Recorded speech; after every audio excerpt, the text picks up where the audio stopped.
Join me as I take on the challenge of finding healthier alternatives to these 5 everyday foods high in microplastics. Did you know that you could be consuming a credit card's worth of microplastics every week? It's a staggering statistic, and it's just the tip of the iceberg when it comes to the issue of microplastics in our food supply. When we think of microplastics, we often think of plastic waste in the ocean, but the truth is, microplastics are all around us, and they're making their way into our bodies through the food we eat. From seafood to bottled water, it's hard to escape the reach of these tiny plastic particles. But what are microplastics exactly, and how are they getting into our food?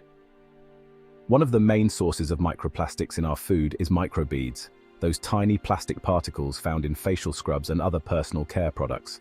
When we wash these products down the drain, they make their way into our waterways, where they're ingested by fish and other seafood.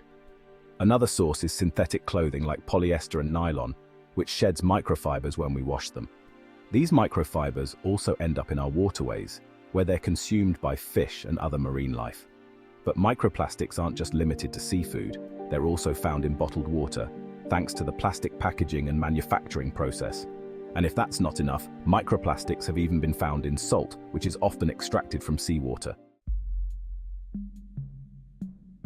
So which everyday foods are high in microplastics? One of the biggest offenders is seafood, particularly shellfish like oysters and mussels.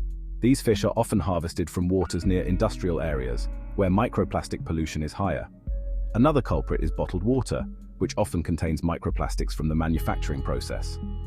Salt, as I mentioned earlier, is also a major source of microplastics, as is beer, which often uses seawater in its brewing process.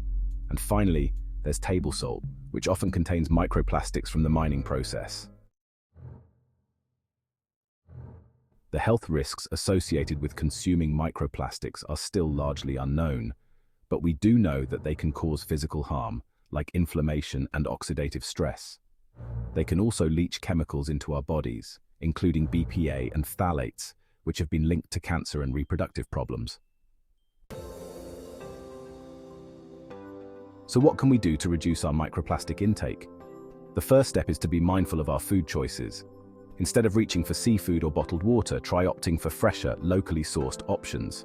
Choose salt that's extracted from mines rather than seawater, and consider using alternative seasonings like herbs and spices.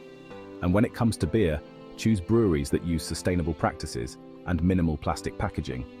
By making these simple changes, we can reduce our microplastic intake and promote overall health. It's not about cutting out these foods entirely, but about being more mindful of the choices we make and the impact they have on our bodies and the environment. In today's video, we've explored the issue of microplastics in everyday foods and the importance of being mindful of our food choices. Remember, every small change we make can add up to make a big difference in the fight against microplastics.